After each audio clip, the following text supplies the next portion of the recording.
Hello students, welcome to Dr. B.R. Ambedkar Open University. Today we are discussing revenue analysis. As a part of that, the revenue analysis concepts and types. So the revenue refers to amount of money a producer receives in exchange for sale of proceeds, whatever goods and services we say, right? Revenue is directly influenced by sales level. As sales increases, revenue also increases, which we all experience.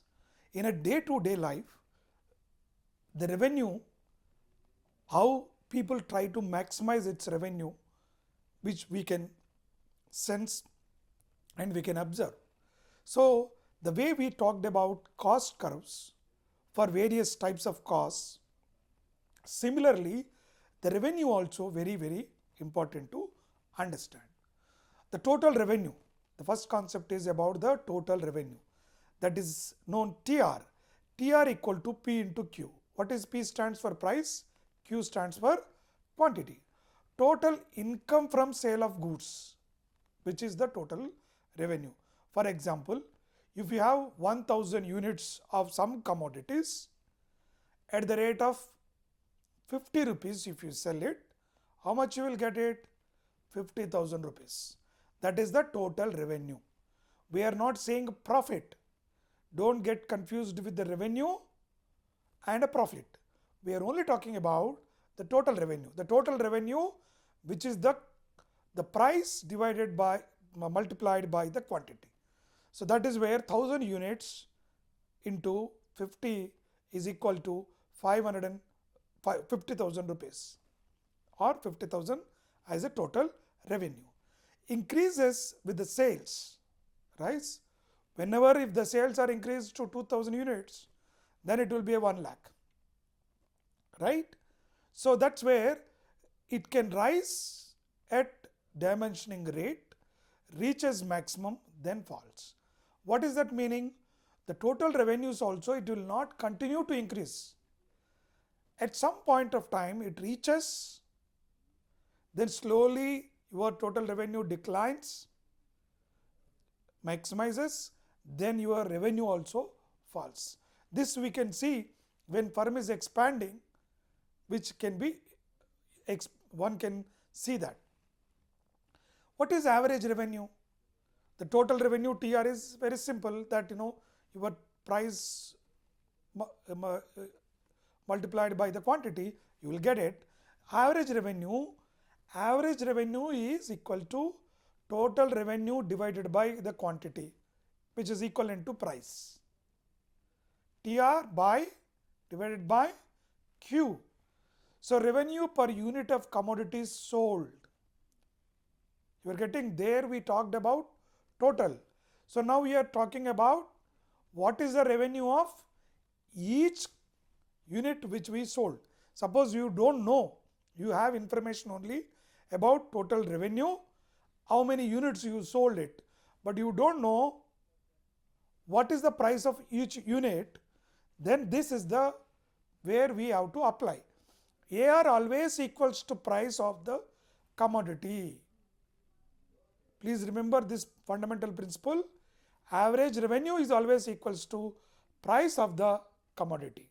For example, if your revenue, last example we told, right, 50,000 divided by 1000, that is equivalent to 50 per unit. AR is always a positive because it's an average revenue, it will be positive. Marginal revenue, MR. So that is your marginal revenue equals to TRN, that is a number, minus TRN minus 1. In simply delta TR by delta Q. For the people who don't know, delta represents here change. That means from one unit to another unit, how much it is changed. We have been talking about marginal cost, marginal revenue, marginal productivity, marginality, right? So that is this marginal revenue.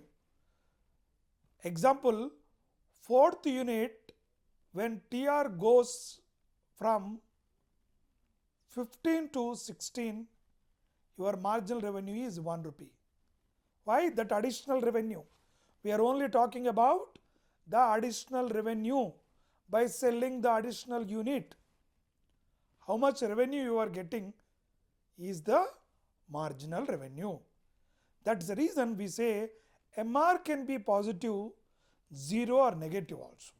If you remember the marginal utility, law of dimensioning marginal utility graph, we have explained graphically how it is moves positive, then it becomes 0, then negative. If you recall, as I told you, if people who are hungry, who eats more, first unit, second unit, you get more satisfaction.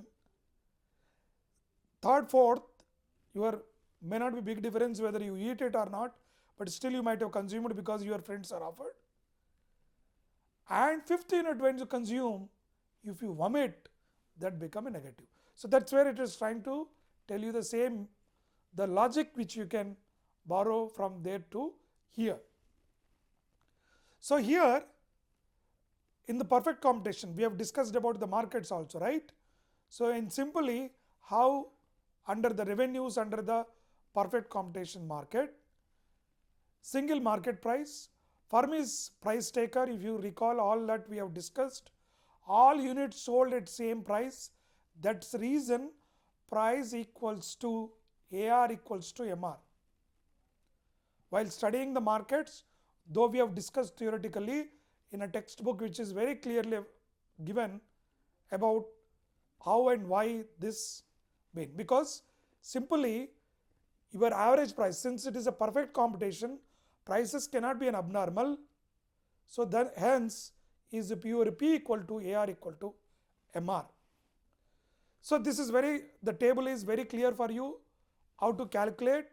The price is given, the quantities are also given, then the total revenue you can see when the quantity 1, 10 rupees, quantity 2 with the price 10, 20, 3 rupee, 3 quantity with the price of 10, it is a 30, 4th, 40, 5th, 6th, it goes on.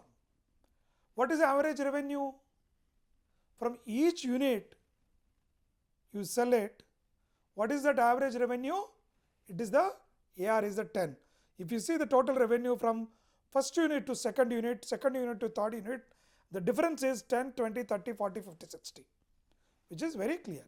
Your marginal revenue is also same, right? Like that you are dividing 2, so you get 10. So each price is 10, so you will get the price since constant, your average revenue is also constant, your marginal revenue is also constant. That's the reason we said P equals to AR equals to MR. And the story, if you see the major characteristics, TR rises at a constant rate, straight line from the origin. And MR curve is horizontal, which is the demand curve is equal to price line. MR is equal to AR throughout, both parallel to x-axis. And P equal to AR equal to MR at all output levels. TR is always a straight line, slope is your price.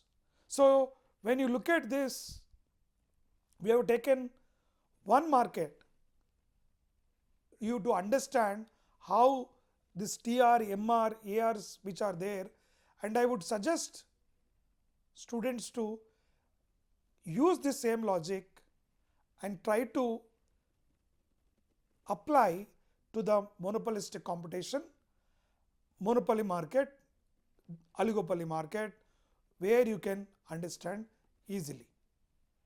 Thank you.